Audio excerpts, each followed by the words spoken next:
وجل فرجهم.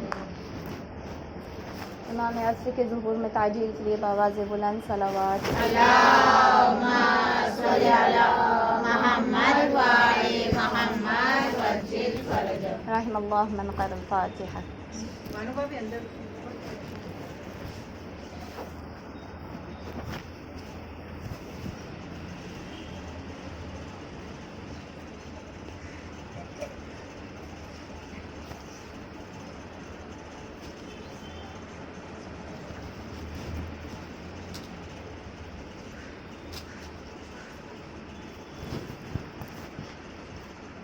لا حول ولا قوة إلا بالله العلي العظيم.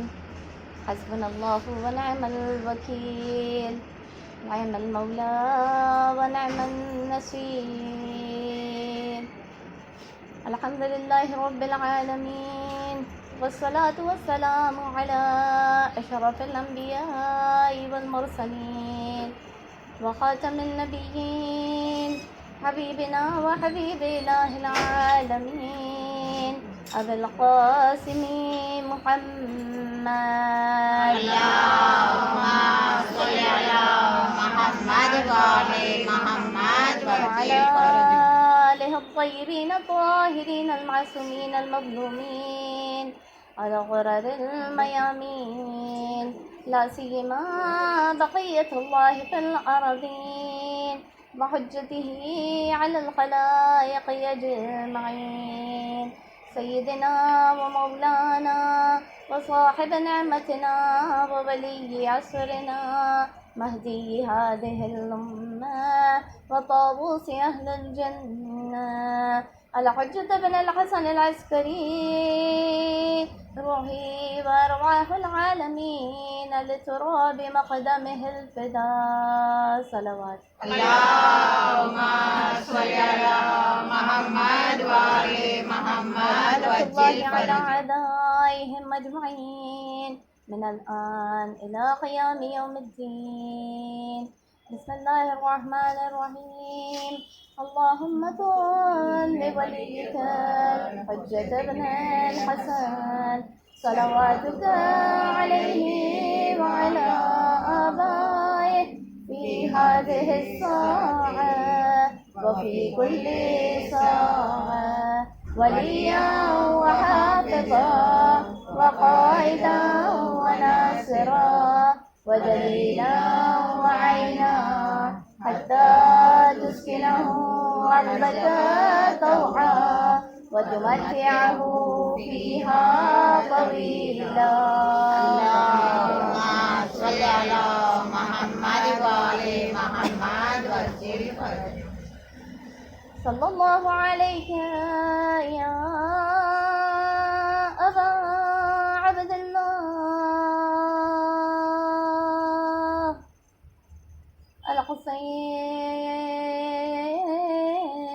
الحسين المظلوم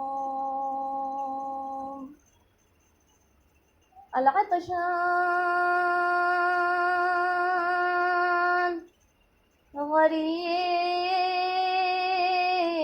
غريب بكربلاء.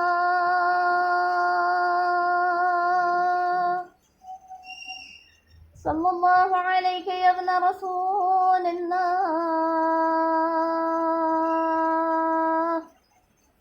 يا رحمة الله الواسعة، يا باب نجاة الأمة ورحمة الله وبركاته. اللہم صل علی محمد وآل محمد وجل فرجهم. أما بعد، فقد قال الله تبارك وتعالى في كتابه المبين وقرآنه المجيد وقوله الحق. بسم الله الرحمن الرحيم.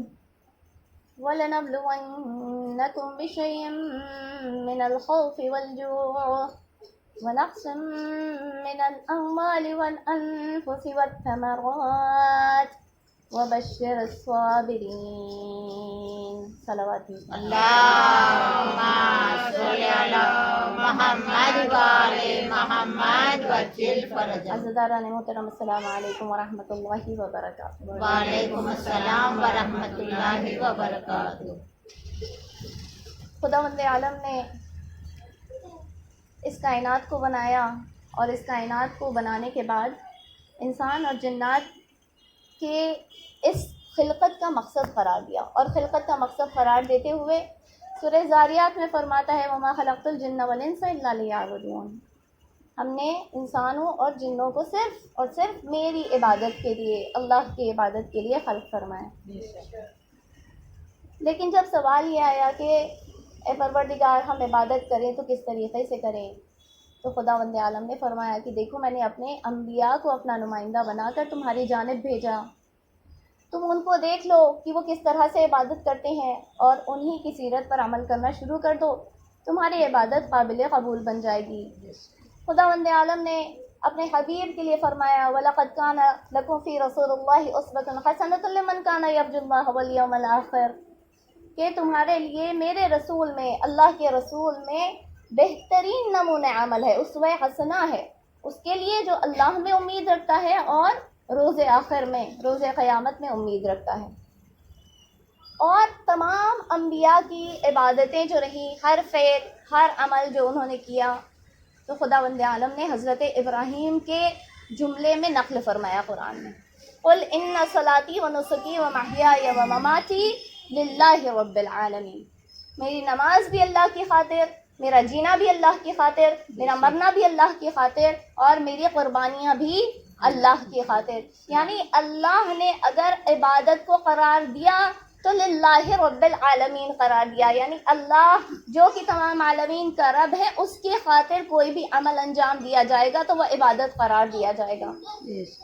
اب آئیے اگر ہم نبی کو دیکھیں کہ اللہ تعالی ہمارے لیے کہہ رہا ہے کہ وہ اسوہ حسنہ ہے اور وہ ہمارے لیے بہترین نمونہ عمل ہے، تو پھر انسان اب جان لے کہ نبی اگر کچھ کہہ دیتے ہیں تو وہ للہ رب العالمین ہوتا ہے، اگر وہ سوتے ہیں تو للہ رب العالمین ہوتا ہے، جاگ کے اپنی رات کو گزارتے ہیں تو للہ رب العالمین ہوتا ہے، چلتے ہیں تو للہ رب العالمین ہوتا ہے، کسی کو ہاتھوں پر غدیر کے میدان میں بلند کر دیتے ہیں تو للہ رب العالمین ہوتا ہے، کسی فاطمہ کے احترام میں تعظیماً ان کے سامنے کھڑے ہو جاتے ہیں، اپنی جگہ پر بٹھا دیتے ہیں تو للہ رب العالمین ہو جاتا ہے، کسی کو کاندھوں پر بٹھا لیتے ہیں تو للہ رب العالمین ہوتا ہے، کسی کو پشت پر سوار کر لیتے ہیں تو للہ رب العالمین ہوتا ہے، اور اگر کسی سے ناراض ہو کر گھر سے 1 مہینے کے لیے چلے جاتے ہیں تو للہ رب العالمین ہوتا ہے۔ ایک صلوات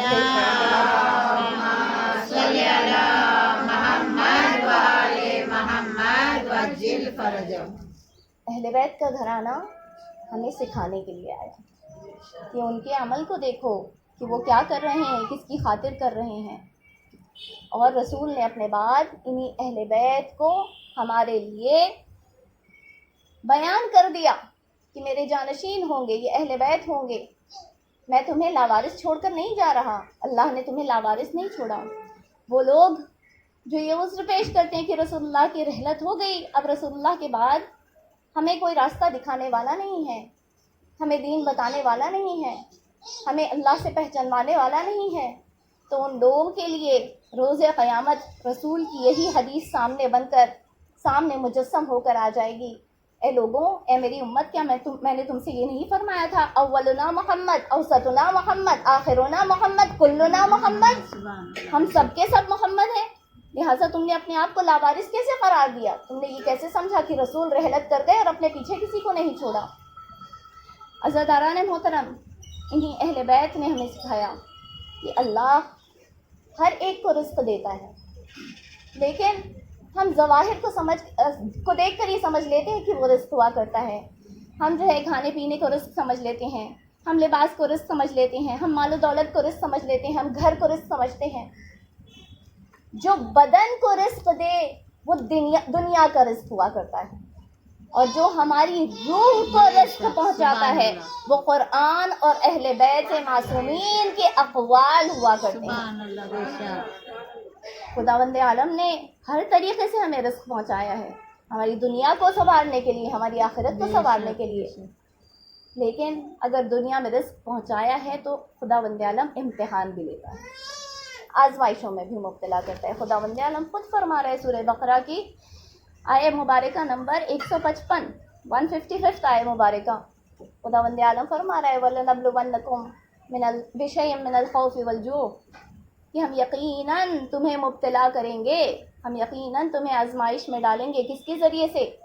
خوف کے ذریعے سے۔ خوف کا عالم ہندوستان کے مومنین خوش بہا ہیں، خوش نصیب ہیں۔ یہ ابھی 2 سال پہلے یہ خوف کا عالم ہم پہ طاری تھا، جہاں پر NRC کی باتیں، ڈیٹینشن کیمپس کی باتیں چل رہی تھیں، اور خداوند عالم نے اس کووڈ کی وبا سے جو ہے مصلحت کے تحت سارے نظام کو بدل کے رکھ دیا۔ سبحان اللہ، بے شک۔ خوف کے ذریعے سے ہم تمہیں آزمائیں گے اور بھوک کے ذریعے سے آزمائیں گے۔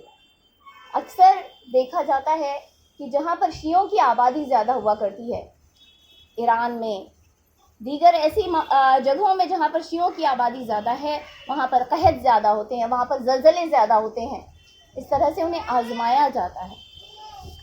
تو بھوک کے ذریعے سے آزمائیں گے، اور کس کے ذریعے سے آزمائیں گے؟ دولت کی کمی، مال و دولت کی کمی کے ذریعے سے۔ آج زیادہ تر مومنین رزق کے لیے پریشان ہیں، جابس نہیں ہیں، ان امپلائمنٹ بڑھ گیا ہے، جابس کے لیے ترس رہے ہیں، ایک ایک وقت کی روٹی ملنا مشکل ہو گئی ہے۔ تو مومنین کو ہم کیسے آزمائیں گے؟ نقصان کر کے، ان کے دولت اور اموال میں نقصان کے ذریعے سے آزمائیں گے۔ نقسم من الاموال والانفس، اور تمہاری جانیں لے کر، تمہیں جان کی قربانیاں دینی ہوں گی، تمہاری قلت ہوتی چلی جائے گی، ہم تمہیں آزمائیں گے، تمہاری جانوں کے ذریعے سے آزمائیں گے، اور پھلوں کی کمی کے ذریعے سے، یعنی کھیتی، اناج، یہ سب جو ہے کم ہو جائے گا، اس کے ذریعے سے ہم تمہیں آزمائیں گے۔ وَبَشِّرِ الصَّابِرِينَ، لیکن صبر کرنے والوں کو بشارت دے دو، ان کے لیے خوشخبری ہے۔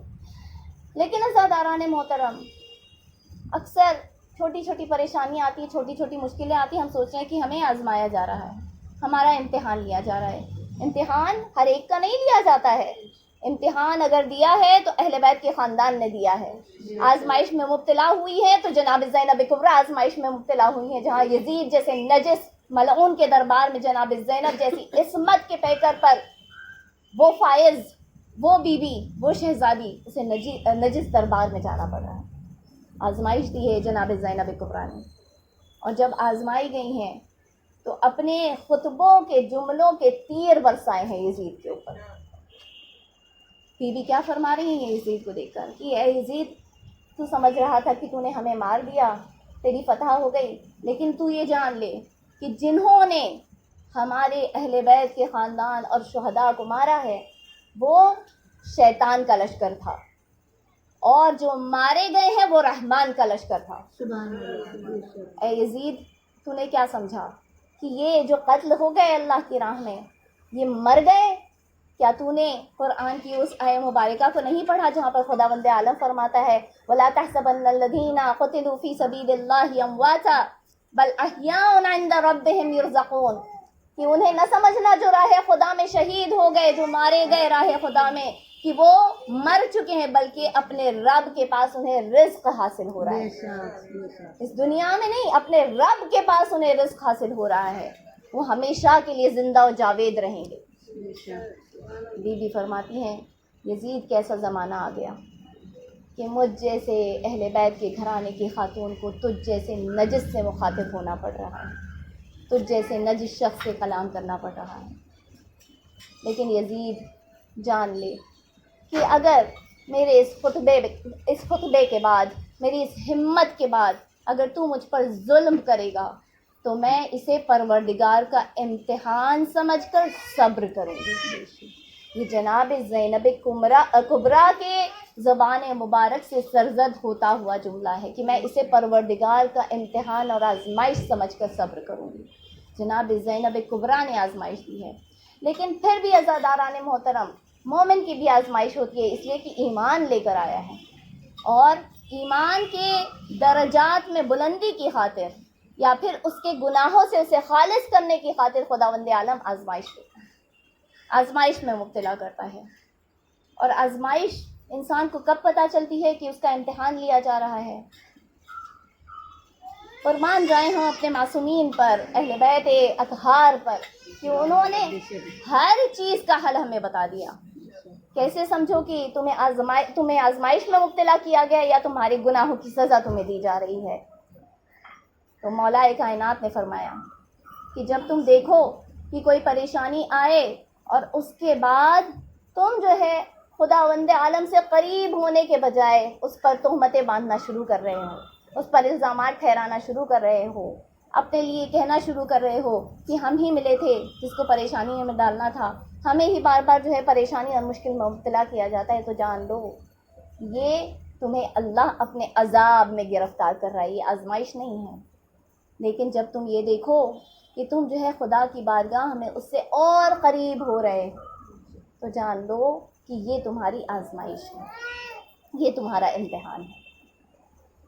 امتحان ہوتا ہے تو ہر ایک کا نہیں ہوتا. عزیزان محترم، عام سی مثال ہے دنیا کی کہ اگر کسی کمپنی میں انٹرویو لیا جا رہا ہے کسی پوسٹ کی خاطر، تو جو وہاں انٹرویو دینے جا رہا ہے، جو انٹرویوئی ہے، اس کا امتحان لیا جائے گا، اس کو آزمایا جائے گا، اس لیے کہ وہ تیار ہو کر امتحان دینے کی خاطر آمادہ ہے، اس لیے اس کا امتحان لیا جا رہا ہے.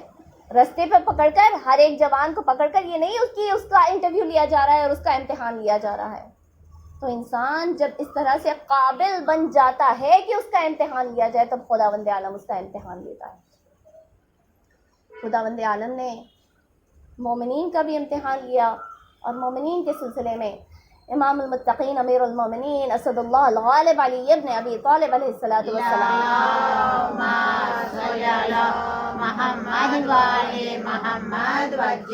فرماتے ہیں کہ خداوند عالم جب کسی مومن کا امتحان لیتا ہے تو اس خاطر لیتا ہے کہ اس کے اندر چھپے ہوئے ایمان کے جوہر کو کمال تک پہنچا سکے، یعنی اس کا ایمان، اس کے درجے میں بلندی اسے حاصل ہو سکے، وہ وہاں پہنچ سکے جہاں اسے دیکھ کر فرشتے رشک کرنے لگیں کہ اللہ کا یہ بندہ اللہ کے اتنے قریب، اللہ کے بنائے ہوئے ایمان کے درجات پر اس بلندی پر فائز ہے، کتنا قریب ہے یہ بندہ. ایسے بندے مذہب تشیع کے لیے تاریخ میں کتنے ہی افراد ایسے جس کی فہرست ہمارے سامنے ہے، چاہے امیر المومنین کے اصحاب میں دیکھ لیں، عمر، عمار، میثم عمار، ابو ذر، مقداد، سلمان فارسی، سعصع ابن سوحان، مالک اشتر، کتنے افراد جو ایمان کی بلندی پر فائز ہو گئے. اور صرف ایک کے نہیں بلکہ ہمارے پاس جو ہے 12 اماموں کی فہرست ہے. 12 اماموں کے کتنے اصحاب ہمارے سامنے جو ہے تاریخ نے پیش کیے ہیں، سنہرے الفاظ میں ان کے تذکرے کیے گئے کہ ان کو دیکھو کہ ان کا امتحان ہوا، کیسا سخت امتحان ہوا. اللہ تعالیٰ جب کسی کو سخت امتحان کسی کا لیتا ہے تو مولا کائنات نے فرمایا کہ 3 طرح کے وہ لوگ ہوتے ہیں.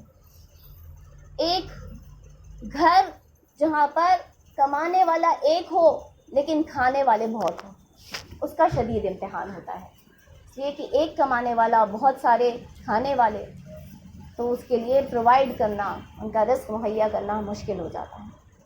دوسرا شخص جس کا امتحان شدید ہوتا ہے جو قرضوں میں ڈوب جائے، جو قرضے میں ڈوب جاتا ہے، اس کے لیے اس قرضے کو ادا کرنا، اپنی عزت کو داؤں پر لگانا، ذلت اور رسوائی اس کے ہاتھ آنا، یہ شدید امتحان ہوتا ہے. اور تیسرا وہ جسے بیماریاں زیادہ لاحق ہوتی ہیں، بہت زیادہ بیمار ہوتا ہے اپنی زندگی میں، وہ شدید امتحان کا سامنا کرتا ہے. عزیزان محترم، جب امتحان کی بات ہوتی ہے اکثر جو ہے ہم پریشان ہو جاتے ہیں، چھوٹی چھوٹی مشکلات آتی ہیں، ہم پریشان ہو جاتے ہیں، ہم دوسروں سے بیان کرنا شروع کر دیتے ہیں. لیکن یہ پریشانیاں ہمارے اس ایمان کے جوہر کو کمال تک پہنچانے کے لیے آتی ہیں، بالکل اس بچے کی طرح. جیسے ایک چھوٹا بچہ ہوتا ہے، اپنی زندگی گھر میں 4 دیواری کے اندر محفوظ گزار رہا ہوتا ہے، کھیل کود میں اس کی زندگی گزر رہی ہوتی ہے. جب وقت آتا ہے تو ماں باپ اسے گھر کے اندر ہی اس کی ABC 1 2 3 جو ہے اسے سکھانا شروع کر دیتے ہیں، گھر کے اندر آرام سے زندگی گزار رہا ہوتا ہے. لیکن ایک روز ایسا آتا ہے جب 4 سال کا 5 سال کا ہو جاتا ہے اچانک سے ماں باپ اس کے کاندھوں پر بھاری سا بیگ لاد دیتے ہیں، چلو نکل جاؤ گھر سے، اب تمہیں مدرسے جانا ہے، اب تمہیں اسکول جانا ہے، تمہیں وہاں پر جا کر کچھ گھنٹے بتانے ہیں۔ بچہ کیا سمجھتا ہے یہ کیسا ظلم ہو رہا ہے میرے اوپر؟ آج تک تو میرے یہی والدین یہی پیرنٹس مجھ سے کہتے تھے دیکھو گھر سے باہر نہیں جانا، کوئی تمہیں پکڑ کر لے جائے گا، گھر سے باہر نہیں جانا، کوئی جانور اٹھا لے جائے گا، اور مجھے منع کرتے تھے گھر سے باہر جانے کے لیے۔ بڑے آرام سے میری زندگی گزر رہی تھی، لیکن آج ہی یہ پیرنٹس مجھ پر اتنا ظلم کر رہے ہیں، اتنا شدید ظلم کر رہے ہیں کہ مجھ پر اتنا بڑا بھاری بوجھا لاد دیا، اور ساتھ میں مجھے کہہ رہے ہیں کہ گھر سے چلے جاؤ، اور مجھے تنہا بھیج رہے ہیں، ساتھ بھی نہیں آ رہے۔ تو بچے کو لگتا ہے کہ والدین اس پر ظلم کر رہے ہیں، والدین اس پر ستم کر رہے ہیں، لیکن یہ بچہ نہیں جانتا، والدین جانتے ہیں۔ ہم اسے اسکول بھیجیں گے، یہ تعلیم یافتہ ہوگا، یہ تربیت یافتہ ہوگا، یہ بڑا ہوگا، اس کے رزلٹس آئیں گے، یہ بہترین مقام پائے گا، یہ شہرت پائے گا، اور ایک روز جو ہے بڑے پوسٹ پر پہنچ جائے گا، اللہ جو ہے اسے رزق عطا کرنا شروع کر دے گا۔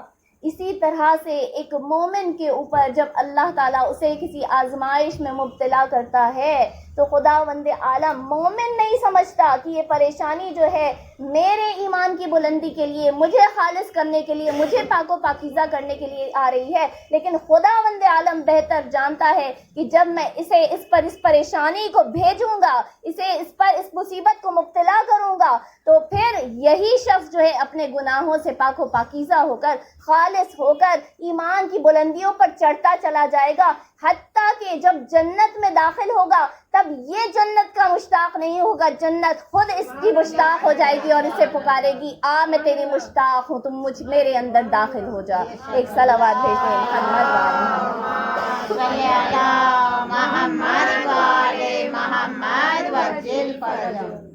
عزت علیہ محترم، بڑے بڑے انبیاء کا امتحان لیا گیا، ہر نبی کا امتحان لیا گیا۔ رسول خدا کی مشہور حدیث ہے کہ سب سے سخت آزمائش ہوئی ہے تو انبیاء کی ہوئی ہے، انبیاء کی اور اولیاء الہی کی، یہ آزمائش سب سے سخت شدید ترین آزمائش ہے۔ حضرت ابراہیم کی بھی آزمائش ہوئی۔ حضرت ابراہیم کی آزمائش کیسے کیسے نہیں ہوئی، آگ میں بھی پھینکے گئے، اس کے علاوہ اولاد کے ذریعے سے بھی آزمائش ہو رہی ہے۔ حضرت اسماعیل جو اتنے سالوں بعد بڑھاپے میں جا کر جو ہے نصیب ہوئے ہیں، خداوند عالم جوانی میں انہیں واپس مانگ رہا ہے۔ اور پھر اموال کے ذریعے سے بھی آزمائش ہوئی، حضرت ابراہیم کو اپنا سب کچھ چھوڑ کر نمرود کے ملک سے جانا پڑا، سب کچھ، اپنے مویشی، جانور، بھیڑ، بکریاں، جو کچھ تھا سب کچھ چھوڑ کر، صرف ایک بیوی سارا ساتھ میں تھی، چھوڑ کر جانا پڑا۔ ہر طریقے سے حضرت ابراہیم کی آزمائش ہوئی، اور حضرت موسیٰ کی بھی آزمائش ہوئی۔ حضرت موسیٰ کی آزمائش کیسے ہوئی؟ خداوند عالم نے حکم دیا جاؤ فرعون کے پاس اور اسے جا کر میرا پیغام سناؤ۔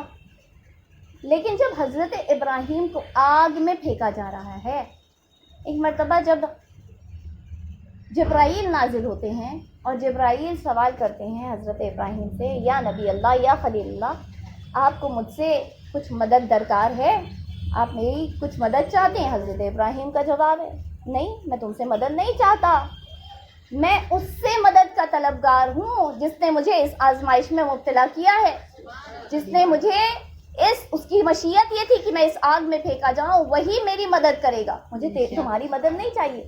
کتنے مطمئن ہیں حضرت ابراہیم کہ آگ میں پھینکے جا رہے ہیں، ملک سے اگر مدد حاصل کر لیتے تو کوئی خطا نہیں سرزد ہوتی، گناہ تو دور کی بات ہے، کوئی خطا نہیں ہوتی کہ حضرت جبرائیل خود سے جو ہے ان کو مدد دینے کے لیے آ رہے ہیں، حضرت ابراہیم مدد لے لیتے، لیکن اتنے مطمئن ہے کہ نہیں، خداوند عالم میری مدد کرے گا۔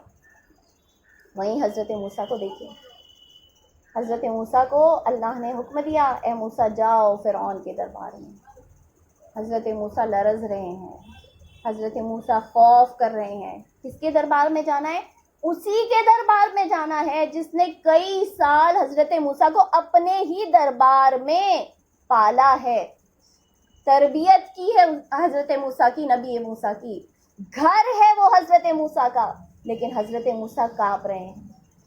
صادق آل محمد امام جعفر صادق علیہ السلام صلی علی محمد و آل محمد وجل ان سے سوال کیا گیا کہ فرزند رسول یہ بتائیے کہ دونوں نبیوں کی روش میں فرق کیوں آ گیا؟ ایک خوف سے تھرا رہا تھا اور ایک مطمئن آگ میں بیٹھا ہوا تھا۔ تب امام جعفر الصادق نے فرمایا اس لیے صلی علی محمد و آل محمد وجل فرق اس لیے آیا کہ حضرت ابراہیم کے ظلم میں خداوند عالم نے محمد مصطفیٰ اور علی مرتضیٰ کے نور کو وارد کیا تھا، اور حضرت موسیٰ اس نور سے محروم رہ گئے تھے۔ بس وہ اہل بیت کا نور جو حضرت ابراہیم کے ظلم میں آ گیا تو حضرت ابراہیم کو اطمینان آ گیا کہ اب محمد و آل محمد کے تصدق میں خداوند عالم مجھے نجات دلا دے گا۔ صلوات صلی علی محمد و آل محمد وجل یا علی یا علی اللہم صلی علی محمد و آل محمد وجل سزاداران محترم، یہ محمد و آل محمد کا کمال ہے کہ انبیاء بھی ان کا واسطہ جو ہے اللہ کی بارگاہ میں پیش کرتے ہیں، لیکن ایک مقام پر حضرت ابراہیم بھی اطمینان طلب کرتے ہوئے نظر آ رہے ہیں۔ کب؟ جب سوال کیا ہے پروردگار مجھے بتا تو مردے سے زندہ کو واپس کیسے لے کر آتا ہے، مردے کو زندگی کیسے عطا کرتا ہے؟ خداوند عالم سوال کر رہا ہے، اے ابراہیم تمہیں یقین نہیں ہے؟ حضرت ابراہیم فرماتے ہیں پروردگار یقین تو ہے کہ تو زندہ کر دیتا ہے، لیکن میں اپنے قلب کے اطمینان کے لیے لیطمئن قلبی، اپنے قلب کے اطمینان کے لیے دیکھنا چاہتا ہوں کہ تو کیسے مردوں کو زندگی عطا کرتا ہے۔ اور وہاں کربلا کے میدان میں امام حسین تیروں پر معلق ہیں اور خداوند عالم کی ندا آ رہی ہے، یا ایتھا النفس المطمئنہ ارجعی الی ربک راضیۃ مرضیہ۔ معلوم یہ ہوا کہ جو اطمینان طلب کرے اسے ابراہیم کہتے ہیں، اور جسے خداوند عالم خود مطمئن ہونے کی سند دے دے اسے امام حسین شہید کہتے ہیں۔ اللہم صلی علی محمد و آل محمد وجل شدید ترین امتحان ہوا تو وہ نواز رسول کا ہوا، امام حسین کا شدید ترین امتحان۔ خداوند عالم نے اس امتحان دینے کے عوض میں، اس قربانی کی عوض میں 4 خصوصیات امام حسین کو عطا فرمائی جس سے دوسرے ائمہ معصومین مختص نہیں ہیں۔ یہ صادق آل محمد کا قول ہے، یہ خداوند عالم اللہم صلی علی محمد و آل محمد وجل فرجهم۔ ان عوض اللہ تعالی من قتلہ ان جعل اللہ الامامۃ فی ذریتہ۔ کیا فرما رہے ہیں امام صادق کہ اس قربانی کے بدلے میں اللہ تعالیٰ نے 4 خصوصیات عطا فرمائیں۔ سب سے پہلے کہ امامت کو ان کی نسل میں رکھا، ورنہ اللہ کے رسول کے 2 نواسے ہیں، امام حسن امام حسین دونوں امام ہیں، لیکن خداوند عالم نے امامت کو امام حسین کی نسل میں قرار دیا، امام حسن کی نہیں۔ پھر والشفاء فی تربتہ، اور ان کی تربت میں شفا رکھی، روز قیامت تک یہ خاک کربلا شفا کا کام کرتی رہے گی۔ اور اس کے بعد فرماتے ہیں وَإِجَابَةَ الدُّعَاء عِنْدَ قَبْرِهِ، اور جو بھی ان کے قبر کے نزدیک جا کر دعا کرے گا تو خداوند عالم ضرور بضرور اس کی دعا کو قبول کرے گا، ان کی قبر کے نزدیک۔ دوسرے ائمہ معصومین کی قبر کے نزدیک ضمانت نہیں لی، لیکن امام حسین کی قبر کے نزدیک دعا کرنے کے لیے ضمانت لی۔ وَلَا تُعَدُّ الْأَيَّامَ زَائِرِهِ جَائِيًا وَرَاجِعًا مِنْ عُمْرِهِ، کہ خداوند عالم اس کی زندگی میں سے وہ ایام جو وہ زیارت امام حسین کے لیے صرف کرتا ہے، یعنی جب اپنے وطن سے اپنے گھر سے چلنا شروع کرتا ہے اور امام حسین کی ذریعے مبارک تک پہنچتا ہے، وہاں ٹھہرتا ہے اور پھر واپس جب تک اپنے گھر لوٹ کر نہیں آتا، یہ ایام اس کی زندگی میں شمار نہیں کیے جاتے ہیں۔ خداوند عالم ان ایام کو اس کی زندگی میں شمار نہیں کیا۔ اگر کسی کی زندہ باد، زندہ باد، مرد آباد، مرد آباد، اللہم صل علی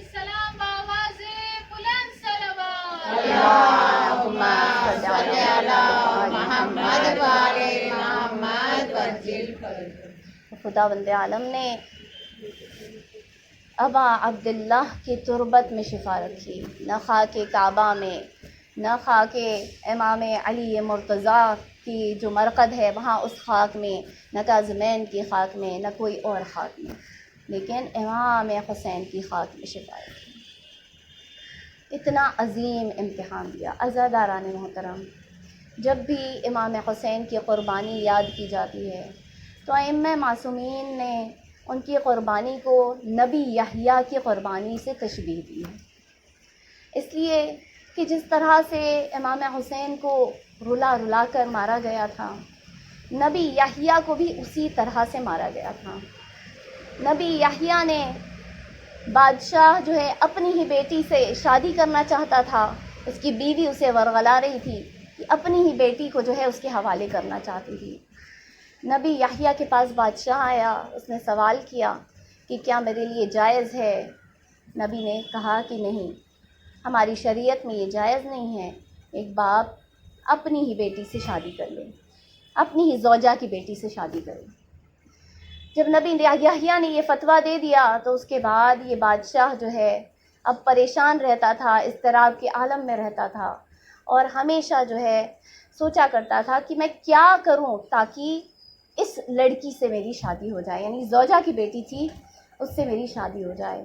آخر کار اس کا جنون اس حد تک اس کے اوپر سوار ہوا کہ اس نے اپنے سپاہیوں سے ایک فتویٰ صادر کروایا، اس وقت کے قاضی سے ایک فتویٰ صادر کروایا کہ نبی یحییٰ کا خون حلال ہے، ان کا قتل کرنا وہ واجب القتل ہو گئے ہیں، اور اس کے بعد جو ہے اپنے سپاہیوں کو ان کے پیچھے بھیجا، اور سپاہی جو ہے نبی یحییٰ کو دوڑاتے رہے۔ نبی یحییٰ رقت القلب کے مالک تھے، زہد کے مالک تھے، جب بچپنے کے عالم میں اتنا گریہ کیا کرتے تھے اللہ کے خوف سے کہ ان کے جو گال ہیں، جو رخسار ہیں، وہ بالکل جو ہے ختم ہو جایا کرتے، چمڑی اس کی ختم ہو جایا کرتی تھی۔ ان کی ماں ان کی گالوں پر روئیاں رکھا کرتی تھی، حضرت زکریا کی بیوی روئیاں رکھا کرتی تھی، وہ اتنا زیادہ جو ہے خداوند عالم کے خوف میں رویا کرتی تھی۔ ان کے پیچھے جو ہے سپاہیوں کو دوڑایا، اور اس کے بعد سپاہیوں نے انہیں پکڑ کر جو ہے ہر طرح سے ان کے اوپر وار کیا، ان کو گھیر کر نرغہ آدھا میں وہ گھر گئے، ان کے اوپر وار کیا گیا، اور پھر ان کے سر کو قلم کر کر تشت پر جو ہے بادشاہ کے سامنے پیش کیا گیا، اور بادشاہ نے ویسے ہی حضرت یحییٰ کے سر کے ساتھ وہ بے حرمتی کی جیسے امام حسین کے سر کے ساتھ بے حرمتی کی گئی۔ عزاداران محترم، نبی یحییٰ وہ ہیں کہ جب ائمہ معصومین ان کی مثال دیتے ہیں تو یہ کہتے ہیں کہ جیسے آسمان نے 40 روز خون کے آنسو بہائے، نبی یحییٰ کے قتل کے بعد بھی اسی طرح سے آسمان 40 روز روتا رہا۔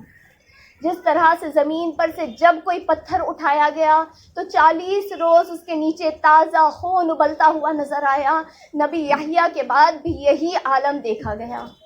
جس طرح سے سورج کو گہن لگ گیا، اسی طرح سے نبی یحییٰ کے بعد جو ہے سورج کو گہن لگ گیا۔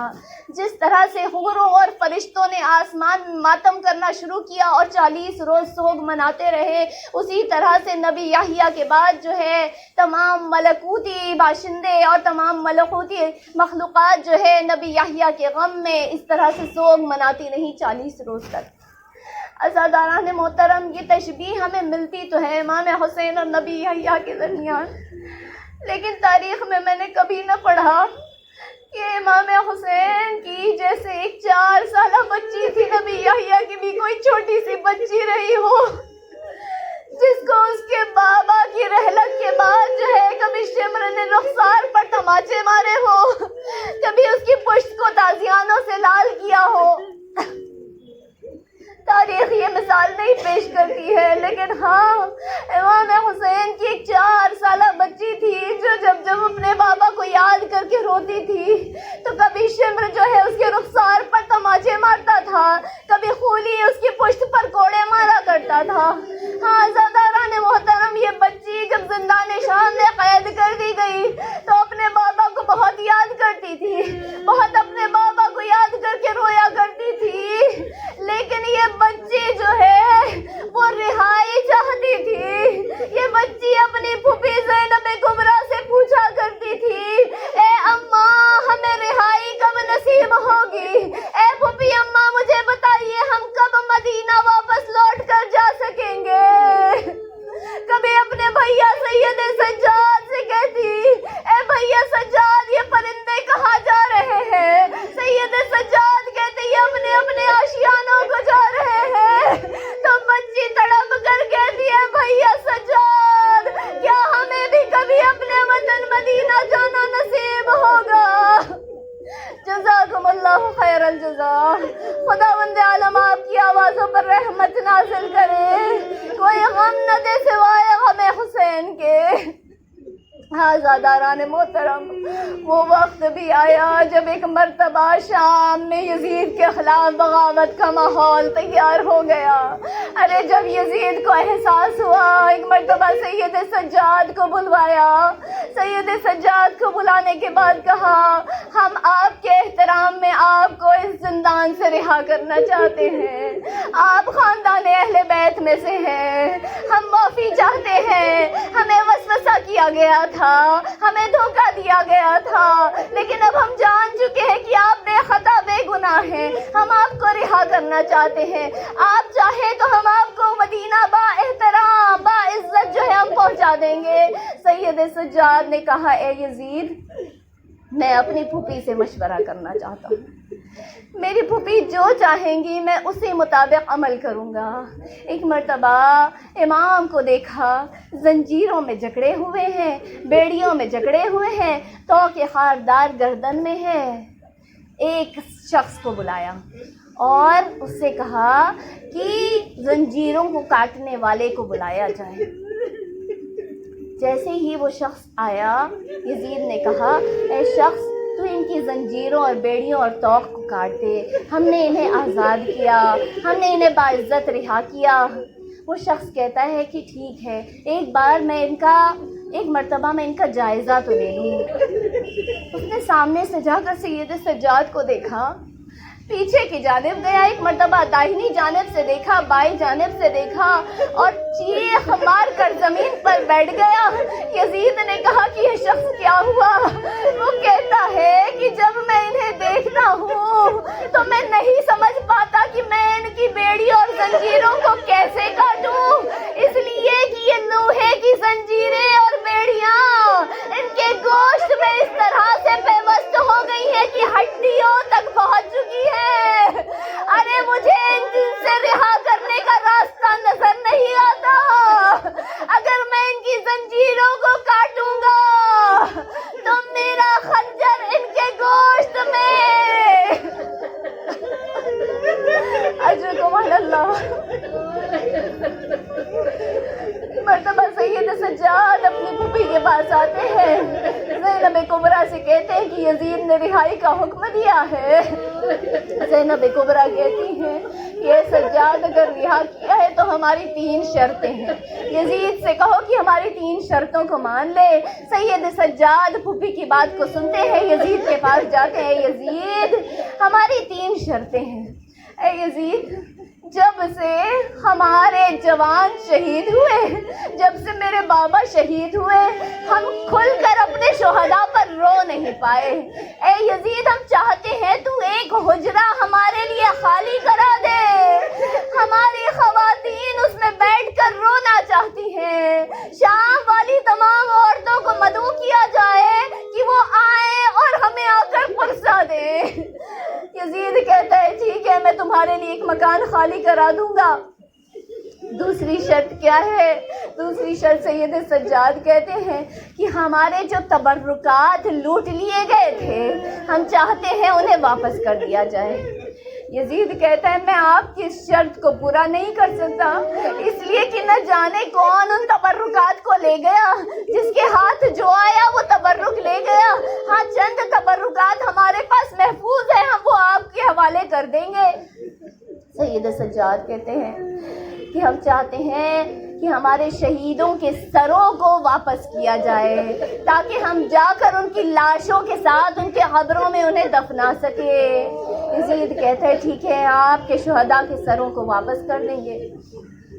دو عزاداران محترم، ایک حجرہ خالی کرایا گیا، تمام اہل بیت رسول کی ناموس اس حجرے میں جمع ہونے لگیں، تمام خواتین، تمام شہزادیاں اس حجرے میں جمع ہو گئیں۔ درمیان میں سید سجاد کو بٹھایا گیا۔ شام کی عورتیں ایک ایک کر کے اس حجرے میں آنے لگیں، بیویوں کو پرسا دینے لگیں۔ عزاداران محترم، جب ہمارے سامنے مصائب پڑھے جاتے ہیں تو کہیں جا کر ہمیں رونا آتا ہے، لیکن ان بیویوں کو کسی مصائب کے پڑھنے والے کی ضرورت نہیں تھی۔ ارے کوئی بیوی حسین کو یاد کر کے کہتی واہ حسینہ، ایک شور گریہ اس حجرے میں بلند ہو جایا کرتا تھا، روتے روتے بیویاں خاموش کیا ہوتی تھی۔ کوئی دوسری بیوی کہتی واہ علی اکبر، ایک شور گل بلند ہو جایا کرتا۔ کوئی بیوی کہتی واہ علی اصغر، ایک کوہرام برپا ہو جاتا۔ کوئی بیوی کہتی واہ قاسمہ، ہر بیوی کو قاسم کی پامال لاش یاد آ جاتی۔ ارے شام والی عورتیں آ کر پرسا دیتی رہی، سید سجاد کو پرسا دیتی تھی، زینب و کلثوم کو پرسا دیتی تھی، بیویاں پرسا قبول کرتی جاتی، روتی جاتی۔ اتنے میں تبرکات آنا شروع ہوئے۔ سب سے پہلے ایک جلا ہوا جھولا حجرے میں داخل کیا گیا۔ جناب رباب اٹھی، اپنے بچے کے جھولے کو لیا۔ ارے علی اصغر یاد آیا ہوگا، کبھی علی اصغر کو اسی جھولے میں جھلایا کرتی تھی۔ پھر دو چھوٹی چھوٹی بالیاں آئیں۔ ارے دوبارہ جناب رباب اٹھی، سکینہ یاد آئی۔ سکینہ تم اپنے گوشواروں کو بڑا یاد کرتی تھی، اپنے بابا کو یاد کر کے کہا کرتی تھی اے بابا جو عید کے روز آپ نے مجھے گوشوارے پہنائے تھے، کولی نے میرے کانوں سے چھین کر اسے لے لیا بابا، میرے کانوں سے لہو بہتا رہا بابا۔ اس کے بعد ایک گٹھری لائی گئی۔ جیسے ہی گٹھری کھولی گئی اس میں کچھ جلی ہوئی چادریں نظر آئیں۔ کبھی ام فروہ آگے بڑھ کر انہوں نے اپنی چادر کو لیا، کبھی علی اصغر کی ماں نے بڑھ کے اپنی چادر کو لیا، اور کبھی زینب و ام کلثوم نے بڑھ کر آگے اس چادر کو لیا۔ لاؤ یہ چادر تطہیر ہے، یہ میری ماں زہرا کی چادر ہے، ہمارے حوالے کر دو۔ آخر میں ایک انگوٹھی آئی، ہر ایک نے سوال کرنا شروع کیا یہ انگوٹھی کس کی ہے؟ ایک مرتبہ سید سجاد کھڑے ہوئے، لاؤ میری بابا کی انگوٹھی میرے حوالے کرو۔ ارے ملعون سے جب انگوٹھی نہ نکلتی تھی، ملعون نے ایک مرتبہ خنجر آگے بڑھایا، میرے بابا کی انگلیوں کو کاٹنا شروع کیا اور اس انگلی کو غصب کر لیا۔ لاؤ میرے بابا کی انگوٹھی میرے حوالے کرو۔ سارے تبرکات آ چکے، سرحائے شہداء آنا شروع ہوئے۔ شروعات میں بڑا ننھا سا سر جو ہے لایا گیا، بی بی رباب آگے بڑھی، مرتبہ بڑھ کے اس سر کو لیا، کچھ دیر سر کو غور سے دیکھتی رہی، اس کے بعد ایک جملہ کہا یا بنیا مثلک تنہر، اے میرے ششماہے میرے لال، کیا تجھ جیسے بھی نہر کیے جاتے ہیں؟ اس کے بعد ایک اور سر آیا جو گھوڑوں کی ٹاپوں سے لہو لہان ہو چکا تھا۔ فروا آگے بڑھی، قاسم کے سر کو لیا، کہنا شروع کیا قاسم جب تو خیمے سے گئے تھے تو یہ چہرہ بڑا خوبصورت اور حسین تھا، اس پر گھوڑوں کی ٹانگوں کے نشان نہ تھے۔ اے میرے قاسم، کس نے تمہارے سر کو گھوڑوں کی ٹانگوں سے پامال کیا؟ عزکم اللہ۔ پھر ایک سر آیا، بڑا خوبصورت سا سر تھا۔ علی اکبر کی ماں آگے بڑھی، علی اکبر کے سر کو لیا۔ ارے بیویوں کو کوفے کا منظر یاد آیا، جہاں ایک عیسائی خاتون نے جب اس سر کو نوکے نیزہ پر دیکھا تو کہتی تھی کاش کہ اس جوان کی ماں اس کے مرنے سے پہلے مر جاتی۔ ایک مرتبہ زینب نے تڑپ کر کہا تھا اے عیسائی، اس کی ماں زندہ ہے، کیوں اس کے مرنے کی دعائیں کرتی ہے؟ تو وہ خاتون کہتی تھی ارے جسے دیکھ کر ہم چاند کا ٹکڑا سمجھے، اس کی ماں اسے کیا کہتی ہوگی؟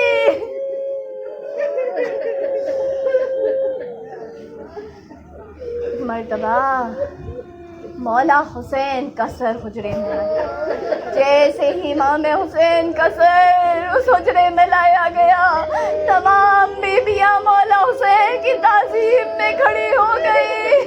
ایک مرتبہ جناب زینب کبریٰ آگے بڑھی، لاؤ میرے ماجائے کا سر میرے حوالے کر دو۔ آج تک بہن اپنے ماجائے پر رو نہ سکی، آج اپنے ماجائے پر کھل کر روئے گی۔ ہاں زاداران محترم، ہر سر کو لے لیا گیا لیکن دو سر رہ گئے تھے، ان کو کوئی نہ پڑھ کر لیتا تھا۔ ایک مرتبہ سپاہی نے کہا ارے ان سروں کی وارثہ کون ہے؟ ہر بی بی کی نظر جناب زینب کبریٰ پر جا کر ٹکی۔ جناب زینب نے نگاہوں کو نیچا کیا۔ ایک مرتبہ سپاہی نے دوبارہ کہا کیا ان بچوں کی ماں خیموں میں جل کر مر گئی؟ جناب فضہ سے برداشت نہ ہوا، آگے بڑھی، اے سپاہی ایسا نہ کہے، یہ میری آقا زادی کے شہزادوں کے سر ہیں، لا مجھے دے دے۔ جناب فضہ نے سروں کو لیا، اپنی آقا زادی کے قریب آئی، اے آقا زادی یہ اون محمد کے سر آ گئے، ایک مرتبہ ان پر نظر تو کیجیے۔ زینب نے کہا اے فضہ، ہم جب اللہ کی راہ میں کسی کو صدقہ کر دیتے ہیں تو واپس نہیں لیتے۔ اے فضہ، میں نے اپنے اون محمد کو علی اکبر کے اوپر صدقہ کر دیا، میں ان کے سروں کو واپس نہیں لے سکتی۔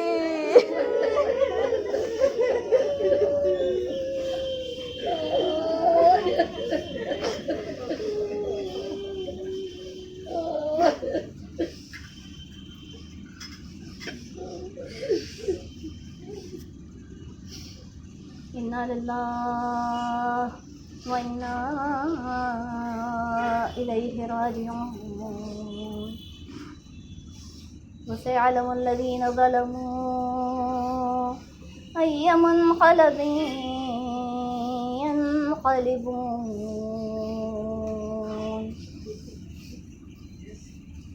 بار الہ تجھے تیرے پاک اور قدوس نام کا واسطہ، تیرے خاص نام اللہ کا واسطہ، تیرے اسم اعظم کا واسطہ، پروردگار تجھے تیرے حبیب اور ان کے اہل بیت اطہار کا واسطہ، بار الہ تجھے فاطمۃ الزہراء ان کے اجڑے ہوئے چمن کا واسطہ، اپنی آخری حجت کے ظہور میں تعجیل فرما تاکہ وہ آ کر تمام مظلومین کا، خصوصاً اپنے جد اور جدہ کے ناحق بہائے گئے خون کا انتقام لے سکے۔ اس غیبت کے دور میں تمام ہم و غم و علام کو وقت کے امام سے برطرف فرما۔ اس غیبت کے دور میں ہم سب کو ایمان پر ثابت قدم رہنے کی توفیق عطا فرما۔ ہم سے جو بھی گناہ سرزد ہوئے ہیں پروردگار، تو ان اشک عزا کے طفیل میں ہمارے گناہوں کی مغفرت فرما۔ بار الہ ہماری قلیل سی ٹوٹی پھوٹی خدمتوں کو، اس مجلس اعزا کو، تمام مجالس اعزا کو اپنی بارگاہ میں شرف قبولیت عنایت فرما۔ پروردگار جو بیمار ہیں مریض ہیں انہیں جلد از جلد شفاء کاملہ عطا فرما۔ بار الہ ہم پر کووڈ کی وبا کے سبب سے جو راستے بند ہو چکے ہیں، حج کے، زیارات کے، رزق کے راستے، پروردگار اس وبا